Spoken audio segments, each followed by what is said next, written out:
की क्लास में मैं आपको दिखाऊंगा कि किसी भी कंपनी का जब हमारे पास लैपटॉप मदरबोर्ड आता है तो उनकी जो बूस्ट कॉइल होती है उनका इम्पीडेंस क्या होता है और कौन सी कॉइल पे ऑलवेज वोल्टेज बनती है और कौन सी कॉइल पे पावर बटन दबाने के बाद वोल्टेज बनती है, उनको चेक करके दिखाऊंगा।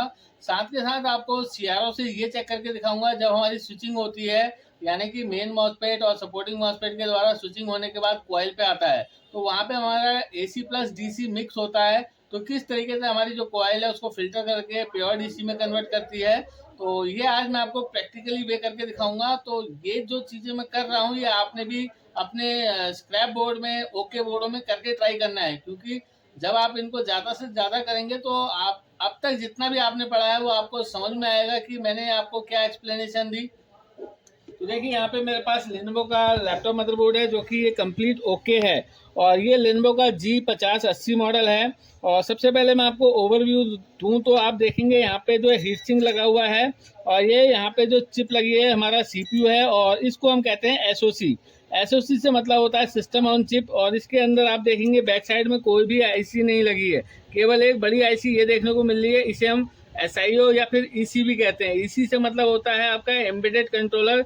जितने भी आपके फंक्शन इनेबलिंग होते हैं वो सब इसी के द्वारा होते हैं, और ये एक मैनेजमेंट की तरह काम करता है, और इसे कंट्रोलर भी बोलते हैं।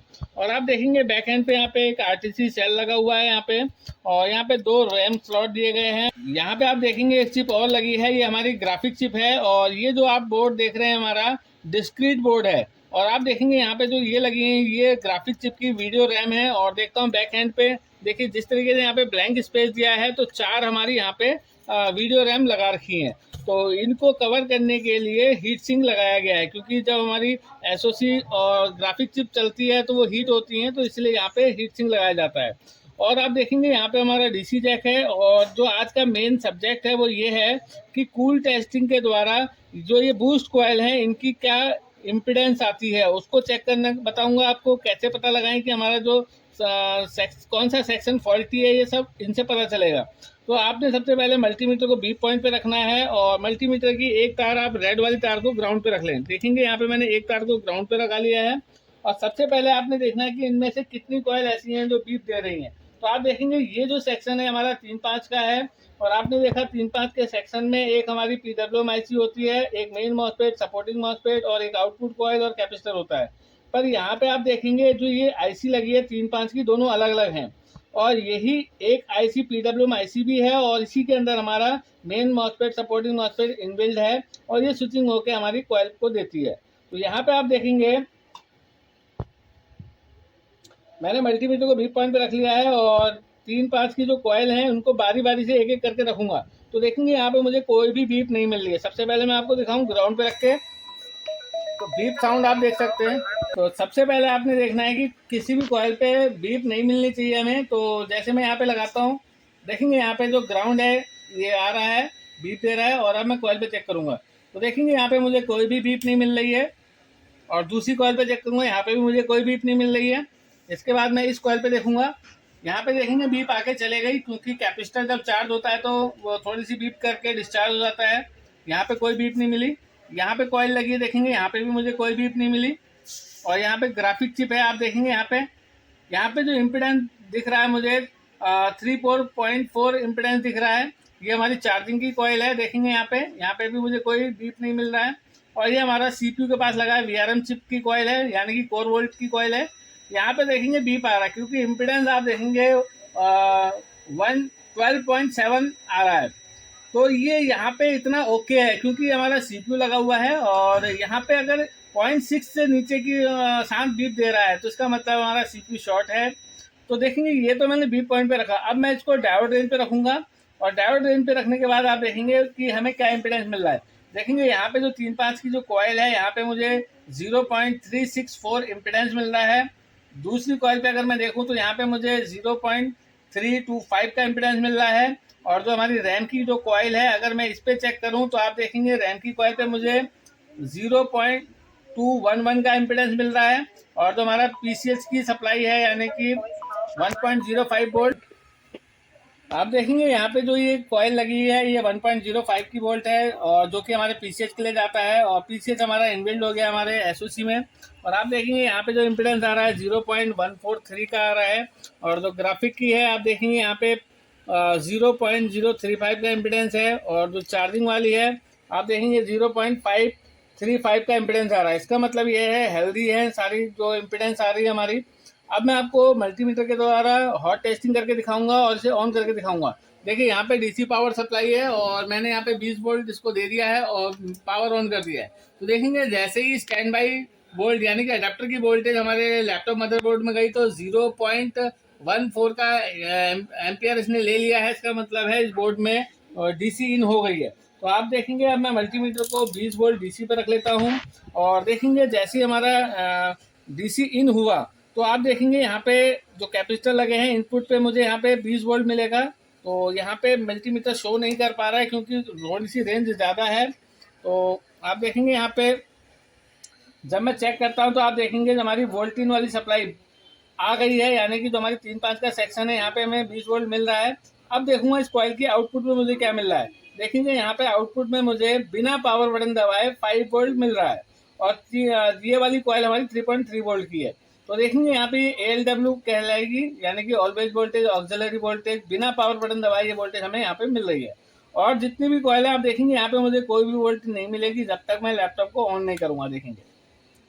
देखेंगे ना ग्राफिक की, ना रैम की, ना पीसीएच की, और चार्जिंग वाली पे आएगी क्योंकि देखिए तो चार्जिंग को डिटेक्ट नहीं कर रहा है, और यहाँ पे केवल 1.9 वोल्ट दे रहा है। अगर बैटरी लग जाएगी और बैटरी डिटेक्शन आ जाएगी तो यहाँ पे 12-13 वोल्ट आएगी, जितनी भी हमारी बैटरी होगी उसके हिसाब से। और देखेंगे वीआरएम सेक्शन में जो कॉइल है इसमें भी कोई वोल्ट नहीं है। अब देखिए जैसे ही मैं पावर बटन को प्रेस करूंगा तो मशीन क्या इम्पिडेंस लेती है आप देखेंगे। यहाँ पे मैंने पावर बटन दबाया है तो आप देखेंगे मशीन 0.59 एम्पियर के आसपास ले लिया है, और हमारा बोर्ड ऑन हो गया है। और आप देखेंगे यहाँ पे हमारी लाइट भी जल गई है। अब देखूंगा यहाँ पे, आप देखेंगे यहाँ पे ये बोर्ड तो हमारी पहले भी बन रही थी 5 वोल्ट और 3.3 वोल्ट। अब देखेंगे यहाँ पे हमारी जो रैम वोल्टेज है आप देखेंगे यहाँ पे 1.2 वोल्ट निकाल रहा है, 1.3 वोल्ट। ये हमारी 1.05 वोल्ट निकालेगा। देखेंगे यहाँ पे मैं थोड़ा सा लेवल कम कर लेता हूँ वोल्टेज का। देखेंगे यहाँ पे हमें 1.05 वोल्ट मिल रहा है, और आप देखेंगे ग्राफिक के लिए 1 वोल्ट मिलेगा। देखेंगे यहाँ पे चार्जिंग वाला तो वही है, चार्जिंग में कोई डिफरेंस नहीं आएगा। और देखेंगे कोर वोल्ट कितनी बन रही है, अगर देखेंगे तो कोर वोल्ट हमको यहाँ पे 1.82 वोल्ट मिल रहा है।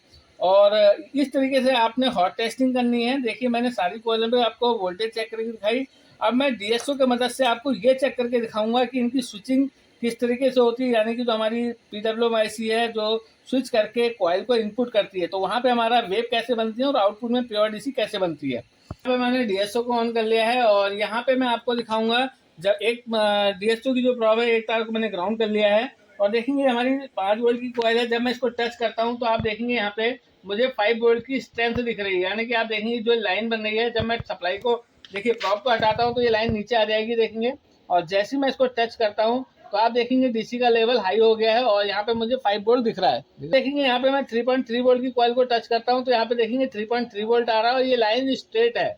और जैसे ही मैं कॉइल के इनपुट पे रखता हूँ, यानी कि जहाँ पे हमारी PWM IC स्विच करके कॉइल को देती है, तो आप देखेंगे यहाँ पे वेव फॉर्म बन रही है हमारी। देखेंगे इसी को हम स्विचिंग कहते हैं, और ये हमारी AC प्लस DC मिक्स है। ये हमारी 5 वोल्ट की लाइन है, और जब मैं इसको लगाता हूँ तो आप देखेंगे ये हमारी 3.3 वोल्ट की लाइन है। इसी तरीके से ये मेरी रैम की कॉइल है, तो जब मैं यहाँ पे लगाता हूँ तो आप देखेंगे यहाँ पे मुझे रैम के लिए वेव मिल रही है। और ये हमारी पीसीएच की है, तो देखेंगे पीसीएच की वेव मिल रही है मुझे। और अगर मैं इनका टाइम डिले करके दिखाऊँ आपको तो देखेंगे यहाँ पे टाइम कुछ इस तरीके से डिले दिखता है। ठीक है, तो अभी नॉर्मल कर देता हूँ मैं इसको। और देखेंगे जो ग्राफिक की कॉइल है मैं जब इस पे टच करता हूँ तो आप देखेंगे ग्राफिक की कॉइल में भी मुझे स्विचिंग दिख रही है। और जब मैं कॉइल के आउटपुट में रखूंगा तो केवल मुझे स्ट्रेट वोल्ट देखने को मिलेगी। देखेंगे ये लाइन जो डार्क दिख रही है 1 वोल्ट दिखा रहा है, तो ये चीज़ होती है। और देखेंगे यहाँ पे जो हमारी चार्जिंग वाली कॉइल है जब मैं इसको टच करूंगा चाहे इनपुट पे चाहे आउटपुट पे मुझे स्ट्रेट वोल्ट मिलेगी, लेकिन जैसे ही यहाँ पे बैटरी लग जाएगी तो यहाँ पे भी स्विचिंग चालू हो जाएगी और वोल्टेज का लेवल थोड़ा सा हाई हो जाएगा।